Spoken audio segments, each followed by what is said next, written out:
Bonjour et merci infiniment de nous recevoir encore en ce jour. Rencontre et un nouveau numéro de décryptage de l'actualité sur Delta Santé en cette période riche en événements, mais aussi et surtout en cette période électorale où le premier tour est prévu pour le 22 février prochain.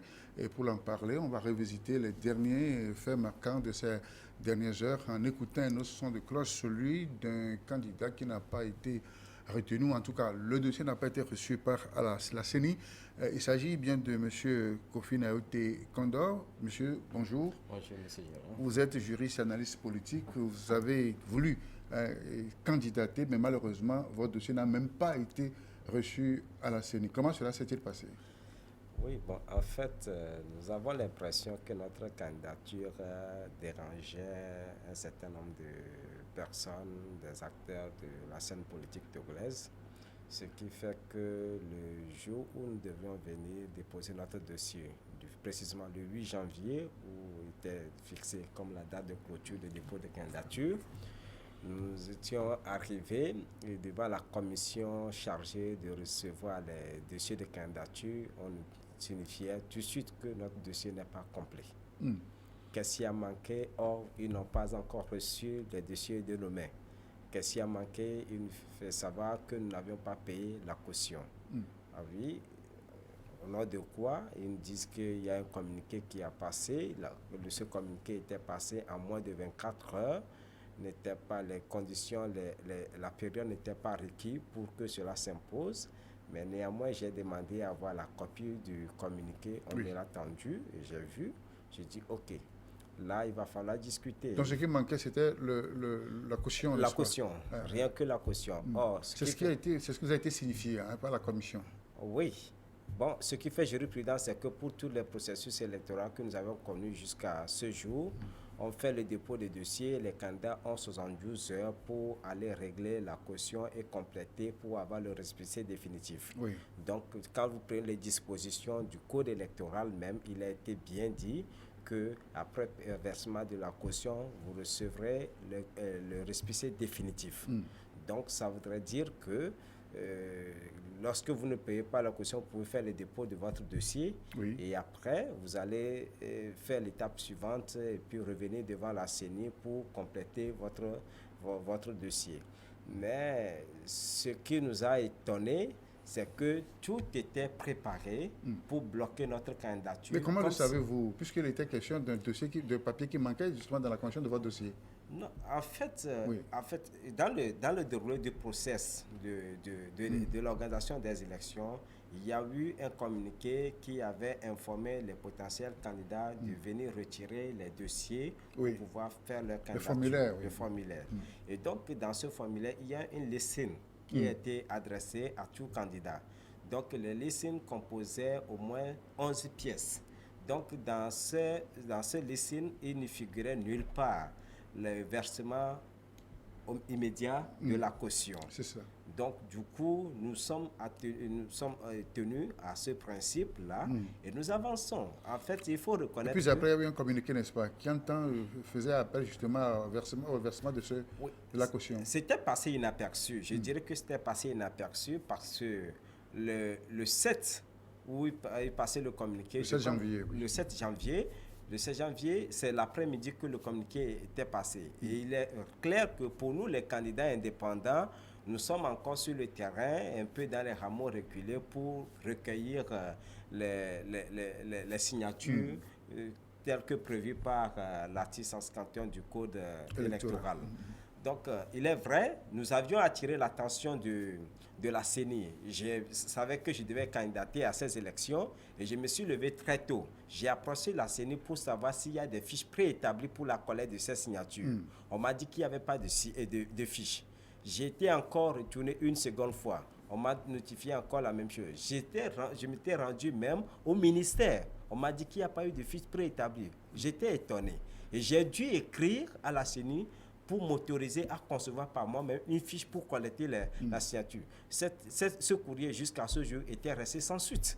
C'était la même chose pour les autres candidats aussi? Bon, en fait, je ne sais pas comment les autres candidats indépendants se sont pris, mais moi, j'ai conçu une fiche que j'ai pour la collecte des signatures sur l'ensemble du territoire. On a commencé par avoir le retour. Et c'est quand le communiqué est passé, j'ai présenté ma fiche, c'est là où on me disait que non, il faut garer cette fiche, nous avons établi finalement une autre fiche sur votre demande. Mais pourquoi ne pas répondre? Pourquoi ne pas nous donner une suite? Ça voudrait dire que déjà les gens nous calculaient, ils savaient que si ce dossier passait, il leur serait difficile de le ressortir. Et donc tout était bien calculé pour nous empêcher de pouvoir candidater parce que nous sommes un candidat potentiel pour ce processus et jamais égal pour tout ce qui était passé déjà au Togo. C'est ça. Et comment l'avez-vous ressenti, ce rejet ou ce refus, n'est-ce pas, par rapport à votre candidature? Bon, en fait, c'était vraiment un sentiment de regret. J'ai compris quand même que le malaise qui rongeait la machine électorale n'était pas encore guéri. N'était pas encore guéri. Et je me suis posé plusieurs questions et c'est ce qui m'a amené même à vouloir rencontrer le président de la commission électorale, le président Ayassor. Finish, j'ai eu une séance d'échange avec eux. Il était là, le président, M. Akondo, M. Omao, et puis Maître Omao, et puis M. Christophe Tchao. Les quatre, on a échangé. Bon, j'ai pris une décision simple de faire recours devant la Cour constitutionnelle. C'est ça. Bon. Et c'est en voie ou bien c'est déjà soldé bon, aussi? C'est déjà soldé. C'est déjà soldé. Pas le refus toujours, n'est-ce pas? Oui, c'est déjà Alors, soldé. et pourtant, vous étiez prêt, n'est-ce pas, à entrer dans cette bataille. En votre âme et conscience, vous savez que, eh bien, vous êtes un potentiel candidat. Monsieur Gérard, je vous rassure que si notre candidature était acceptée, nous partons tout droit à la présidence du Togo parce que nous étions déjà déterminés, nous avions mis tout le paquet. Ce n'était pas aujourd'hui, ce n'est pas un coup de tête. Nous avions pris notre engagement depuis l'échec de l'opposition à l'issue des élections de 2015. Nous avions déjà pris notre engagement et nous savions qu'en 2020, nous devions candidater. C'est ça. Alors, que vient chercher un candidat indépendant dans ce paysage politique où dominent les grands dinosaures de la scène politique togolaise depuis les années 90? Nous devons démystifier l'élection présidentielle au Togo. Il n'y a pas de dinosaures, il n'y a pas de candidat prédéfini pour une élection. N'importe quel Togolais peut prétendre à la magistrature suprême. Et donc, j'ai circulé le Togo, je vois tout ce que les Togolais font dans les rameaux les plus reculés.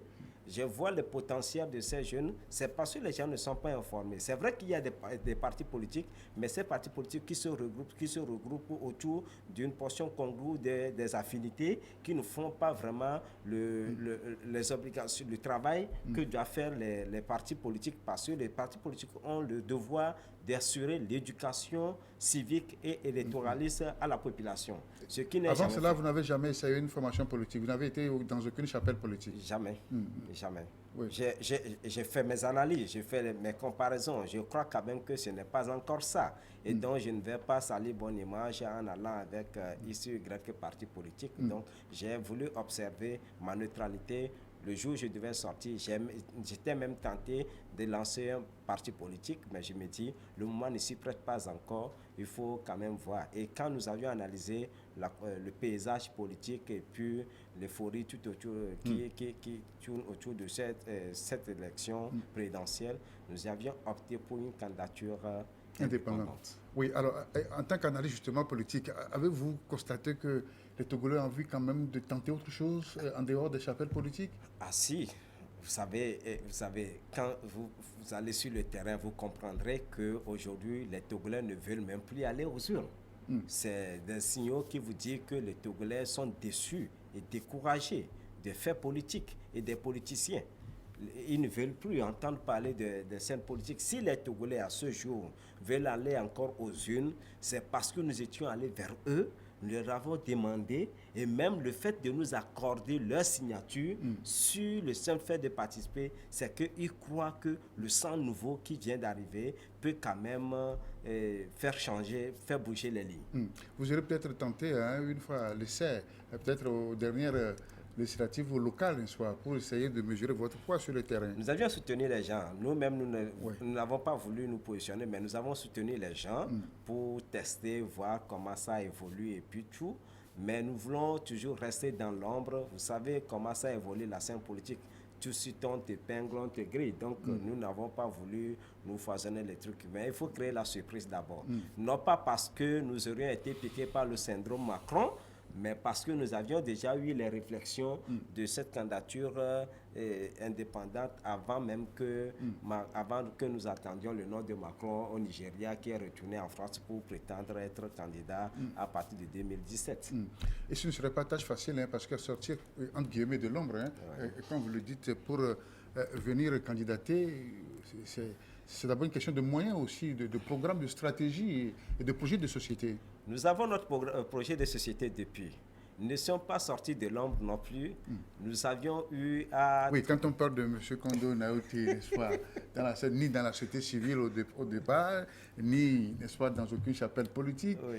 Alors j'imagine... Hein. Vous savez, les gens pensent que c'est ceux qui ont l'habitude de frotter avec les médias, qui sont les gens qui font les merveilles dans ce pays. Non. Il y a beaucoup qui tapissent dans l'ombre, qui travaillent plus que les hommes qui sont toujours habitués avec les médias, devant la scène et consorts. Nous, les médias nous approchent, ils veulent parler de nous, on nous sollicite tous les jours, mais c'est nous-mêmes qui avons opté pour le silence.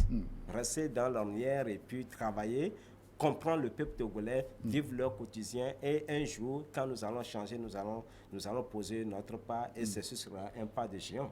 Oui, et c'est là où on pense que c'est un peu illusoire, puisque le Togolais est formaté de telle sorte que tout ce qui est en dehors, n'est-ce pas, de l'arène politique, eh bien, le Togolais n'y accorde pas suffisamment de confiance. Vous savez, si nous sommes parvenus à obtenir plus de 2000 signatures sur l'ensemble du territoire, même dans le fief du chef de l'État, la préfecture de la COSA, nous sommes parvenus à obtenir plus de 200 signatures, c'est que nous ne sommes pas des arrivistes.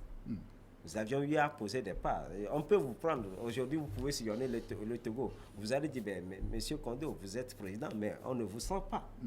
Parce que, vous voyez, c'est les vraies personnes qui ont travaillé. Je vais vous donner un exemple typique. Oui, vous voyez, vous prenez un peu le président des États-Unis, Abraham Lincoln. Ce dernier n'est ni présidentiel, il n'est ni fortuné. On ne l'a jamais senti ailleurs. Mais c'est lui qui a prononcé la fin de la guerre de sécession. Et c'est lui également qui a uni les deux Amériques pour qu'ils deviennent aujourd'hui une puissance. Les États-Unis, oui. Voilà. Et donc, si nos enfants cherchent aujourd'hui le visa pour aller aux États-Unis, c'est grâce à ce monsieur. On ne l'a jamais senti. C'est seulement sa femme qui l'a soutenu dans sa chambre. Oui, allez-y, vous pouvez le faire. Et puis, il est allé. Donc, nous devons croire au potentiel des hommes. Nous ne devons pas regarder seulement ce que les hommes viennent nous vendre. Les rêves chimériques que les gens viennent nous vendre sur les médias en faisant croire qu'ils sont la solution, bien la clé tout de suite. C'est vrai que les gens viennent toujours devant les médias, mais ils n'ont pas toujours permis que les lignes bougent. Ils ne sont pas parvenus à réaliser dans le concret les aspirations profondes du peuple togolais. Alors tout cela fait partie de votre lecture que vous faites justement de la classe politique togolaise, n'est-ce pas, depuis le début de ce processus démocratique des années 90 jusqu'à nos jours. Bien avant 90, quand vous partez des années 50 jusqu'à 1967, où il y a des maîtres arrivés au pouvoir, il y a une lecture que vous pouvez faire de la scène. Quelle est la vôtre finalement? Puisque vous remontez loin, n'est-ce pas, dès les années des indépendances. Ça. Oui.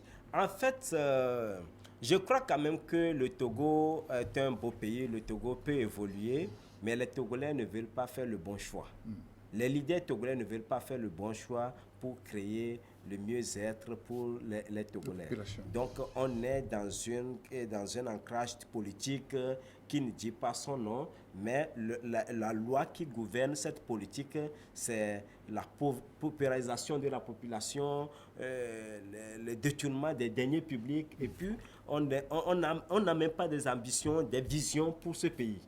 Et c'est ce que moi j'ai compris finalement. Et donc, très jeune, j'ai compris qu'il faut me lancer. Et je crois que depuis mon tendre âge, au primaire déjà, j'avais 4 radios.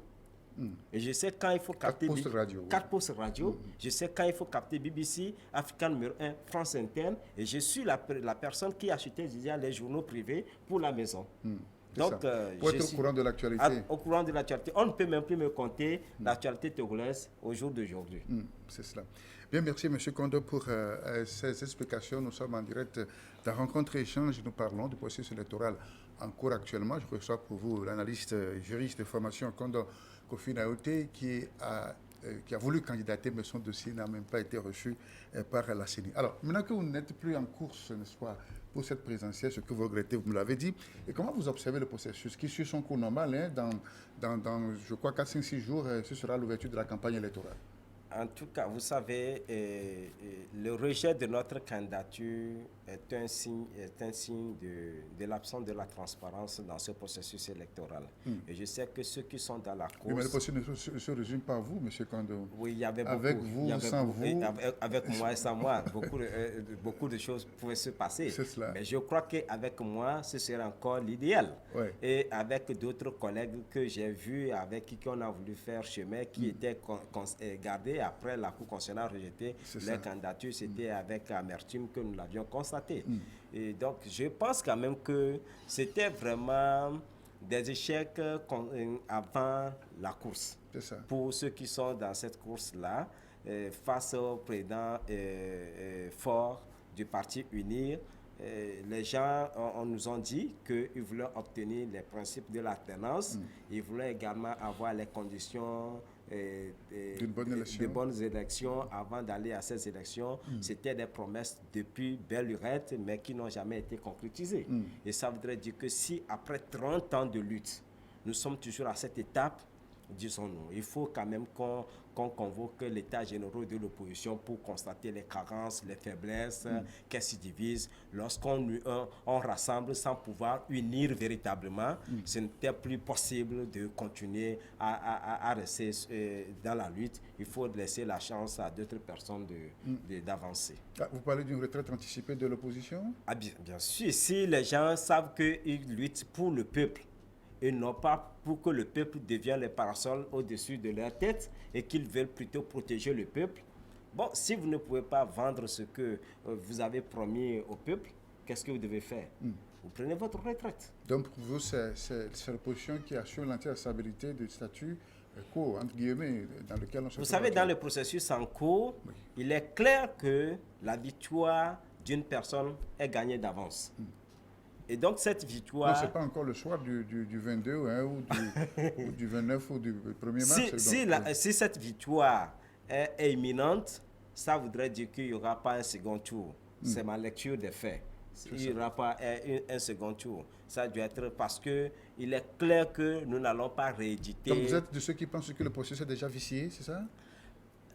Vicié, non, je ne le dis pas, parce que seulement je dénonce qu'il n'y a pas la transparence. Il n'y a pas la transparence. Donc les conditions ne sont pas réunies. Les conditions ne sont pas réunies. Oui, et pourtant, vous ne voulez y prendre pas. Est-ce que vous saviez qu'elles n'étaient pas réunies auparavant? Vous savez, nous sommes dans un principe donné. En étant candidat indépendant, je sais qu'il y a les dispositions qui empêchaient déjà ceux que nous appelons aujourd'hui les gros morceaux, les ténors, à ne plus pouvoir se positionner comme candidat. Il y a les dispositions qui les contraignent naturellement à ne pas positionner leur candidature. Lorsque vous prenez les dispositions de l'article 20 de la charte des partis politiques, vous comprenez, vous allez comprendre tout de suite que les gens ne peuvent plus positionner leur candidature. Pas du code électoral, de la charte des partis politiques. De la charte des partis politiques. Alors, rafraîchissez un peu la mémoire. Je vous fais simplement lecture de cette disposition. Je fais lecture pour les Togolais, pour que les Togolais comprennent. Oui, dans un sens pédagogique, n'est-ce pas? Oui. L'article 20 nous dit... De la charte des partis politiques. De la charte des partis politiques. Oui. Il s'agit de la loi 7104. Toujours en vigueur. Hein? Toujours en vigueur, du 12 avril 1991. Dit... Tout parti politique doit tenir une comptabilité et un inventaire de ses biens meubles et immeubles. Il doit présenter ses comptes annuels à la Commission des finances de l'Assemblée nationale, ensemble avec les détails justificatifs et de la provenance de l'utilisation de ses ressources. C'est ça. Ça voudrait dire que jusqu'à ce jour, devant la Commission des finances de l'Assemblée nationale, aucun des partis politiques n'a daigné déposer ses bilans financiers, ses états financiers. Donc, ça devient une violation des dispositions de la loi et tous les partis politiques qui ont candidaté à ces élections sont purement et simplement hors jeu. C'est ça. Les institutions devaient le constater et annuler le processus pour aller, si nous voulons laisser la chance au Togo, d'aller vers une transition sans heure. Donc, arrêter le processus. Est-ce que ce n'est pas à condition que justement ces partis soient financés par l'État? C'était bien dit, c'est-à-dire que les partis sont financés. Il y a eu plusieurs élections. Les gens ont été financés, les gens ont été subventionnés. Celles-ci en cours, ces élections en cours, les gens auront toujours des financements. Oui. Ce n'est pas forcément les subventions, mais peu importe l'argent du contribuable que l'État vous a alloué, vous devez présenter un rapport et le soumettre. Donc là, aujourd'hui, la Cour des comptes doit constater que tous ces rapports ont été déposés. Les gens, lorsque les gens réclament la transparence, ça doit partir de ces principes.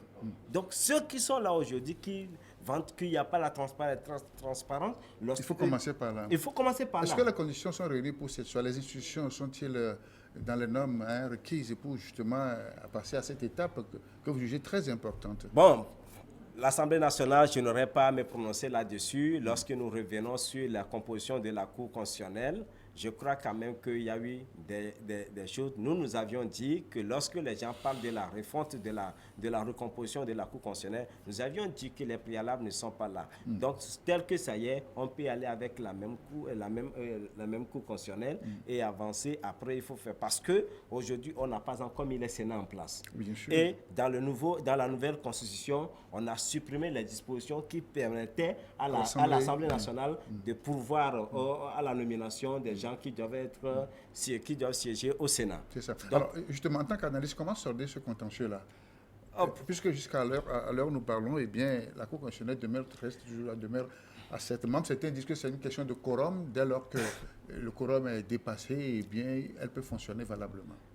Avant de dire comment il faut trancher, je vais faire des réflexions et vous allez comprendre. Les gens disent que la même Cour n'est pas légale. Oui. Mais c'est la même Cour qui a validé leur candidature. Mais ils n'ont pas contesté. Lorsqu'il y a il y a contradiction dans le comportement et dans les propos des uns et des autres. Mais moi, je suggère, à notre niveau, nous avions réfléchi, mais nous ne voulons pas lancer dans cette guerre politique avec les uns les autres, mais nous sommes toujours en attente, nous observons, nous sommes en train de voir jusqu'où les gens iraient et puis nous allons décider après. Mais nous savons qu'il urge aujourd'hui de prolonger d'un an le mandat du président en exercice pour permettre au Togo d'organiser les élections sénatoriales afin d'avoir une cour qui respecte les dispositions de la Constitution. On tomberait dans l'illégalité constitutionnelle? Non, on ne tomberait pas dans l'illégalité constitutionnelle. À moins qu'il y ait un compromis politique, justement. Et il faut qu'il y ait un compromis politique. Oui. C'est pour ça que nous disons prolonger le mandat. Il faut prolonger le mandat. Les cours qui sont là, la loi est claire que toutes les dispositions non conformes restent en vigueur jusqu'à ce qu'une nouvelle loi soit votée. Donc, du coup, la Cour là peut constater et prolonger le mandat du chef de l'État sur un an et nous mettrons les choses en place et nous allons avancer. Parce qu'on le constate, les gens restent dans le silence. Ce n'est que lorsqu'on dit « allons aux élections » qu'on voit toujours l'euphorie. L'occasion ratée du 19 août 2017 est une occasion ratée. L'occasion ratée par la faute de l'opposition qui n'a pas voulu faire taire la guerre du leadership qui est en son sein. Donc, ils étaient tous ensemble durant cette période d'agitation sociale. Hein? Je vous dis, on rassemble sans pouvoir unir. On n'arrive pas véritablement à unir les gens. Lorsque vous rassemblez, il faut unir les gens autour des idéaux uniques, des ambitions et des visions uniques. Lorsque vous n'avez pas les mêmes visions, vous ne partagez pas les mêmes réalités, vous n'avez pas la même compréhension du programme, je ne crois pas que vous pouvez être unis et vous pouvez avancer ensemble. Alors, dans ce cas-là, quelle est l'importance, n'est-ce pas, des partis politiques, hein, s'il faut que chacun se fonde dans l'autre?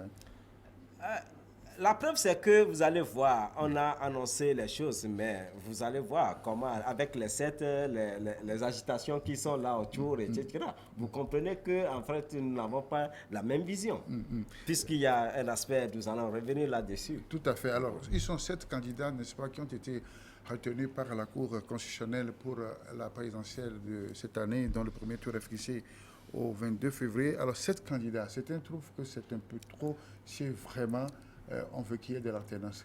Quel est votre avis là-dessus? Je ne me prononce pas parce qu'il y ait 20 candidats, 30 candidats. Si ça émane des partis politiques, du moment où les partis politiques n'ont pas respecté les dispositions de la charte des partis politiques, je me dis qu'il n'y a pas encore de parti politique. Donc, il ne peut pas candidater. Qu'est-ce que ça veut dire finalement? Qu'il faut laisser le président sortant seul en lice? Non, il y a les candidats indépendants. Il faut laisser d'accord. la chance aux candidats indépendants de se postuler. Ce sont eux, les candidats potentiels au jour d'aujourd'hui. Ces potentiels-là, c'est ceux-là qui ont été recalés. Recalés, mais les ténors, comme vous les appelez, n'ont pas branché. Si nous sommes une force démocratique, nous savons qu'il faut rajeunir la base. Lorsqu'on a recalé des candidatures qui ne sont pas conformes aux normes, qu'est-ce que vous faites? Solidairement, nous allons réagir. Mais les gens n'ont pas réagi. Non, mais chacun prêche pour sa chapelle. Hein? Non, nous sommes dans une dynamique. L'alternance obligatoirement. Mais pas l'alternance de nom. Moi, je ne suis pas le partisan de l'alternance de nom. Quand les gens disent il faut changer le président, faut passer, il faut un Yassine, non, quelque chose. Moi, je parle de l'alternance d'un système. Un système qui a trop fait mal à ce pays, c'est de cela qu'il s'agit. Et donc, s'il faut changer, faire l'alternance avec le système, il faut quand même être ensemble.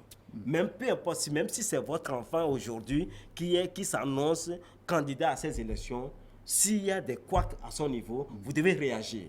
Parce que ça, c'est ça qu'on appelle la force démocratique. C'est ça. Alors, dans votre entendement, il faut que ces politiques cèdent la place à vous autres indépendants. Je ne leur demande pas de nous céder la place, mais les textes sont là.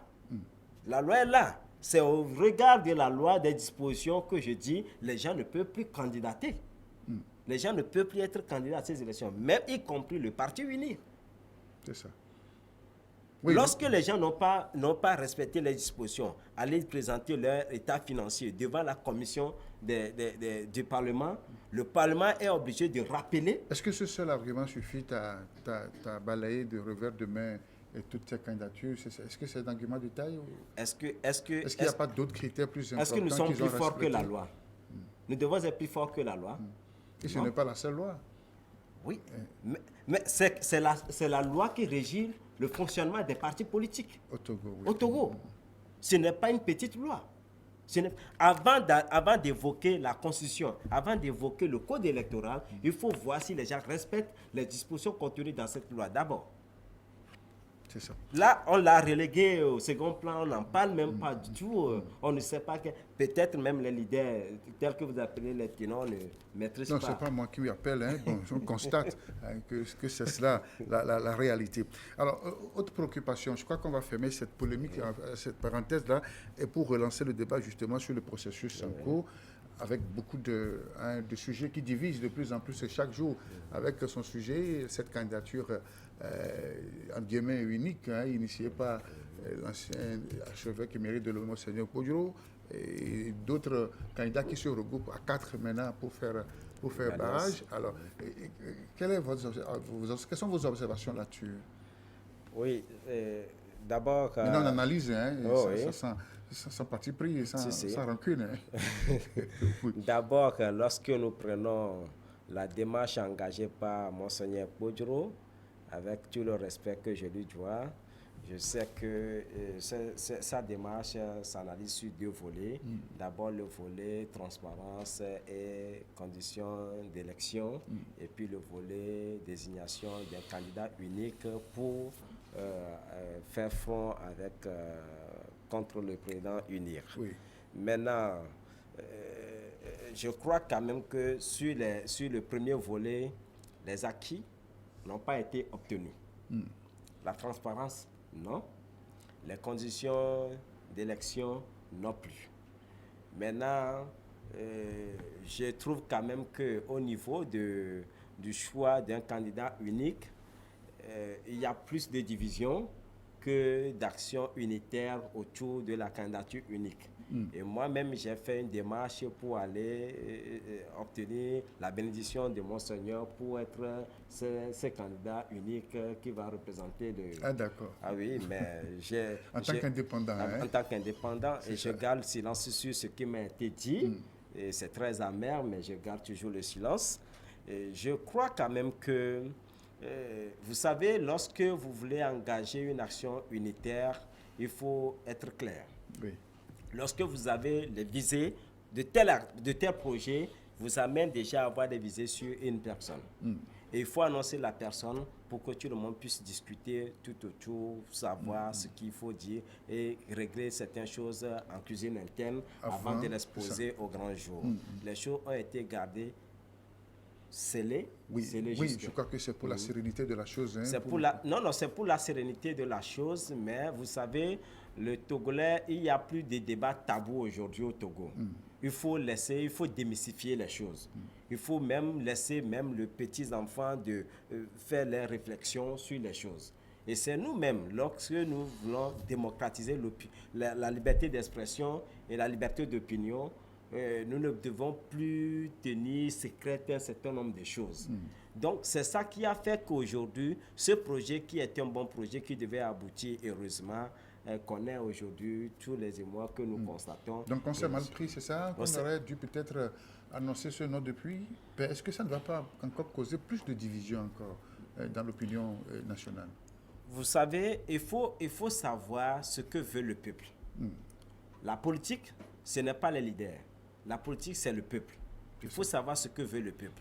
À défaut, lorsque vous lancez les choses et qu'il y a plusieurs candidats potentiels qui veulent toujours, au-delà de ce qu'on dit, c'est l'inspiration divine, au-delà de l'aspect inspiration divine, il faut quand même aller, s'il faut faire des primaires entre les deux les personnes, pour voir, disons, venez-vous, on prend un échantillon de personnes, et alignez-vous sur les candidats de votre choix. C'est des simulations qui permettent quand même de clarifier un certain nombre de choses. Est-ce que ça n'a pas été fait d'une manière ou d'une autre? Parce que d'autres personnes ont été consultées, on a eu leurs avis, leur conception de la chose avant de peut-être de porter le choix sur ce nom. En fait, la stratégie, je n'incrimine pas la stratégie. Bien sûr. On a consulté les gens, comment leurs avis ont été pris en compte. Si les avis des gens ont été pris en compte, les gens ne se seraient pas désolidarisés avec le jeu engagé par Monseigneur Kodjro. Est-ce que vous voyez un peu? Ça a divisé l'opposition, ça a divisé davantage l'Église catholique également. Puisqu'il y a eu des communiqués qui disent que oui, Agbeome Kodjo n'est pas le choix de l'Église catholique. Est-ce que vous voyez un peu? Bien sûr, c'est pas ce qu'on a dit. Hein, oui. Donc, en fait, je crois quand même que lorsque nous voulons faire les choses, il faut quand même analyser les contours, voir quelles sont les retombées et quelles seront les réactions que nous devons avoir. C'est-à-dire les feedbacks.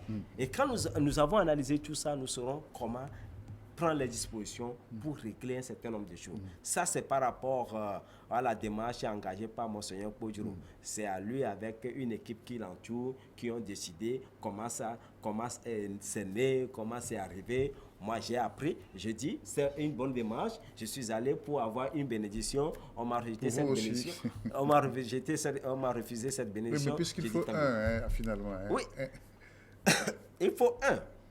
Et pourquoi pas vous, c'est ça? Oui, pourquoi pas moi? Donc, du coup, je pense quand même qu'au regard du processus, l'euphorie que ça donne, les gens ont dit que nous allons à ces élections, non pas pour faire piètre figure, mais aujourd'hui, lorsque des alliances se créent, au regard de la base. Oui, il y a deux grandes alliances. Il y a une alliance autour d'Agbeome Kodjo qui a ses soutiens, et une alliance des 4 candidats. Des 4 candidats, il s'agit MDC, PSR, et puis tout ça, et puis Fabre, qui sont maintenant ensemble. Bon, je crois que... Oui, en tout cas, est-ce que pour le choix à deux tours, est-ce que tous ces gymnastiques d'unité, d'action unitaire vaut la peine? C'est que les gens savent qu'ils ne pèsent pas. Les gens ont compris tout ce qu'ils ne peuvent pas peser face à la machine unique qui est en jeu. Donc c'est pour ça qu'ils font des petites alliances. C'est comme le coq que vous avez égorgé, mais qui est en train de tituber avant de mourir. Donc du coup, les gens ont compris l'enjeu. Il faut le truc. Sinon, si c'était au second tour, il y a des alliances, on peut dire que c'est pour unir les forces, pour faire des trucs. Mais déjà au premier tour, vous êtes en train de faire des alliances. Or, cette alliance, on vous a annoncé, on vous a sollicité cette alliance depuis. C'est ça. Vous n'avez pas voulu le faire. Donc ça risque de ne pas payer, c'est ça? Ça ne paiera pas. Ça ne paiera pas. Puisque est-ce que ça va consister à un désistement des uns au profit des autres, par exemple? Est-ce que c'est encore possible à quelques jours de l'ouverture de la campagne? Non, non, les désistements, c'est toujours possible. Les gens peuvent se retirer leur candidature au profit d'autres personnes, c'est normal. Mais reste à savoir ce que ça va payer. C'est une manière d'exposer davantage leur incapacité à traduire les aspirations du peuple togolais dans le concret. C'est cela. Oui, mais la question de la candidature indépendante, hein, RFS Surface, ça a marché dans certains pays, tout autour de nous, au Bénin par exemple. Ceux qui avaient dirigé le pays ces dernières années n'étaient pas forcément issus de chapelles politiques aussi. En France, vous avez cité le cas d'Emmanuel Macron, qui n'était pas forcément politique avant. Alors, est-ce que chez nous, les candidats indépendants, vous, M. Kondo, avez-vous suffisamment de bagages politiques, n'est-ce pas, pour la gestion? Vous m'excusez, hein, c'est un peu indiscret comme question. Avez-vous ce bagage politique nécessaire pour présider aux commandes des affaires de l'État? Vous savez, aujourd'hui, Macron a quel âge? Il a quel âge? Il préside le pays. La quarantaine, bien sûr. Quarantaine. Si j'ai la trentaine, je peux présider mon pays. Je peux diriger, je nourris les ambitions. Ce n'est pas aujourd'hui que je me bats pour le Togo. Je n'ai pas encore quitté le collège avant de commencer par voyager, représenter le Togo, agir par ici, par là, etc. Donc, je crois que j'ai la capacité de diriger. Comme les gens, certains journalistes l'ont dit, ce sont des présenteurs. Donc, du coup, je ne veux pas le prendre sur cet angle. Vous savez, dans ce pays, le mal qui ronge le Togo, c'est que nous faisons le truc autour des images de personnes en collant les étiquettes aux uns et aux autres, sans trop savoir de quoi la personne est capable. Laissons-nous la chance de pouvoir connaître les missions de la chose. Je le dis simplement comme ça, en donnant un exemple. Lorsque, par exemple, je suis président, j'ai fait 15 ans. Sûrement que j'ai des enfants avant d'arriver au pouvoir. Après 15 ans, mon enfant aurait peut-être 20 ans ou 25 ans. Est-ce que cet enfant aurait marché sur mes pas et serait en mesure de diriger le pays tout comme moi? C'est ce que les gens n'ont pas cru. Les gens n'ont pas cultivé dans leur tête. Et jusqu'à ce jour, même après 60 ans, les gens sont toujours dans l'arène. Et ça fait très mal. Alors vous insistez sur le renouvellement de la classe politique, n'est-ce pas? Ça s'impose. Ça s'impose. Vous savez, lorsque Monseigneur Podro a donné l'exemple de Saint-Pierre pour justifier le choix d'Agboume Kodjo, je suis allé au-delà, je dis, est-ce que cet exemple peut quand même permettre de résoudre le problème du Togo? Je dis, ce Dieu que nous connaissons tous, qu'est-ce qu'il fait? Lorsqu'il veut bénir quelqu'un, il bénit sur la tête d'une génération. Lorsqu'il veut faire des promesses, il fait les promesses sur la tête d'une génération. Lorsqu'il veut maudire, il maudit sur la tête d'une génération. Je crois que les gens l'ont compris. Et les institutions de Bretton Woods qui nous accordent des fonds, lorsqu'ils nous accordent un prêt aujourd'hui, les prêts sont remboursés par la génération 25. Ça voudrait dire que chaque génération est la solution aux problèmes auxquels ils sont confrontés. Lorsque nous avons une génération aujourd'hui, nous voulons nous imposer à eux. Or, nous n'avons pas aujourd'hui le schéma clair pour cette génération. Ça ne peut pas marcher. Il faut un renouvellement. Il faut donner la chance à tout le monde de pouvoir tester. Parfois, on peut vous dire que laisser ces enfants, c'est les oiseaux de mauvais augure, ils ne savent pas ce qu'ils font. Mais je ne sais pas ce que les gens peuvent vendre encore aujourd'hui. Quand je parle des années 50 à 60, pour parler de la période de l'indépendance, de la lutte pour la cession à l'indépendance, vous savez ce qui s'était passé.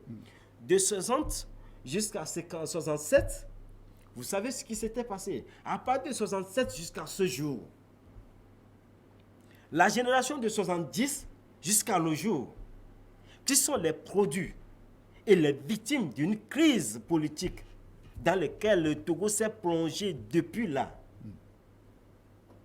Ceux qui sont les instigateurs de cette crise sont toujours là.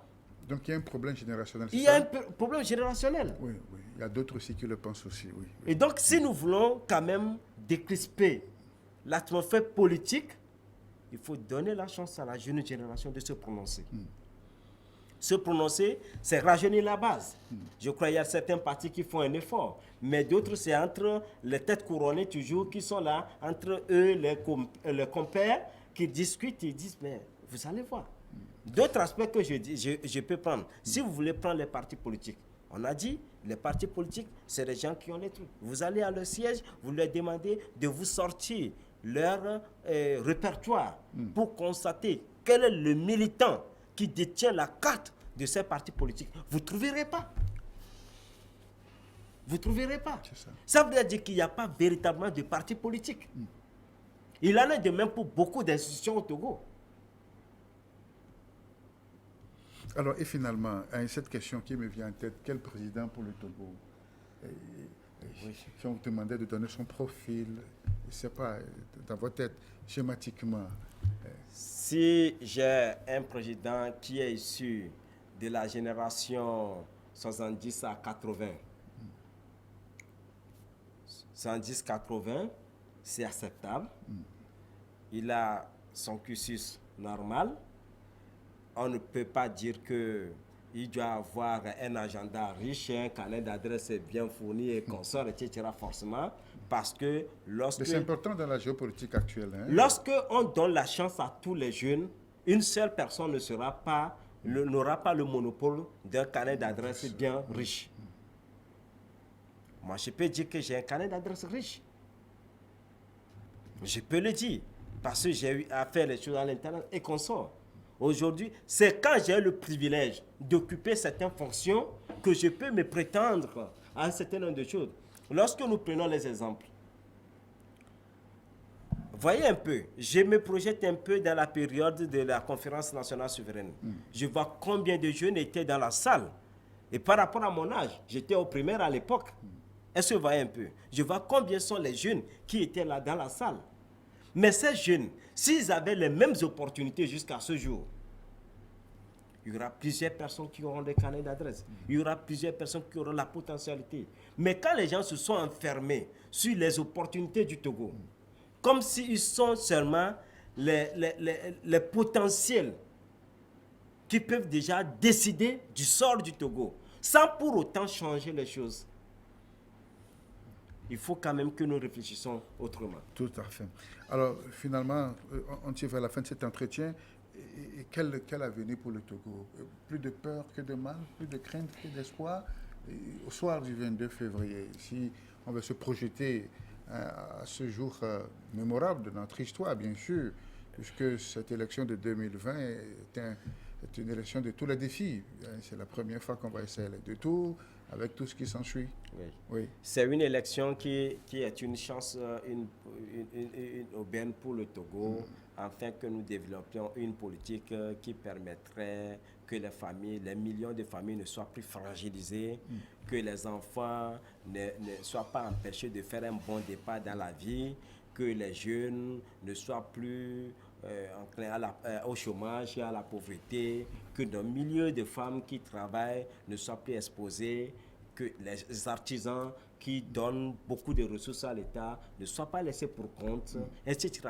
C'est une belle occasion, mais je crois qu'il y a une occasion déjà ratée. Donc vous êtes plus pessimiste et plus négatif. Hein? Oui, la peur du lendemain, c'est le fouet qui chicote le dos de toute la jeunesse togolaise. Donc, tel que les choses évoluent, avec les discours que nous avions entendus, parce qu'il y a des sujets sur lesquels nous voulons attendre les candidats potentiels à ces élections, les quelques sorties médiatiques que nous avions écoutées ne donnent pas la chance que les gens vont porter. Et quand je lis déjà le programme de société des uns et des autres, ça ne m'inspire pas confiance que on va redresser le Togo, on va engager le Togo pour que nous bâtissions ensemble un État qui protège, un État qui répond aux attentes de tous les Togolais. Donc vous êtes de ceux qui pensent que la solution au mot togolais, ce n'est pas les élections? Ce n'est pas les élections. Les gens l'ont dit que la solution, c'est d'en unir. Je pensais même qu'au lendemain des élections locales, on aurait quand même engagé des réformes, on aurait quand même engagé les choses au niveau local pour donner l'impulsion. Mais je suis resté toujours sur ma soif. Aujourd'hui, on est encore dans un processus électoral avec toute la crise. Vous voyez un peu ce que ça va donner lorsque on va proclamer les résultats. Il y aura des contestations, il y aura des marches sur des marchés. Et les opérateurs économiques auront des difficultés à mener leur activité. Et or, à la fin d'année, ils seront soumis aux impositions des fiscs. Vous voyez un peu. Tous ces problèmes sont des préoccupations pour nous. C'est pour ça que nous disons, mettons bas la terre, discutons entre nous, prolongeons le mandat et réglons un certain nombre de choses avant d'y aller. Oui, c'est votre souhait, c'est votre proposition, mais alors vivement que cela ne se passe pas ainsi, n'est-ce pas? Pour le bonheur de nous tous. Ah oui, bien sûr. Oui, parce que si on veut encore vivre cette période post-électorale troublée, n'est-ce pas? Non, Ouais. nous ne le souhaitons pas. Ouais. Nous ne le souhaitons pas. Nous pensons quand même que peu importe le président qui sera issu des élections du 22 février, si vraiment on peut s'en arrêter là, je pense que le président doit être un président qui doit unir le Togo. Il doit unir le Togo, qui doit être en mesure de répondre au clivage nord-sud et répondre à tout et dire que oui, c'est fini,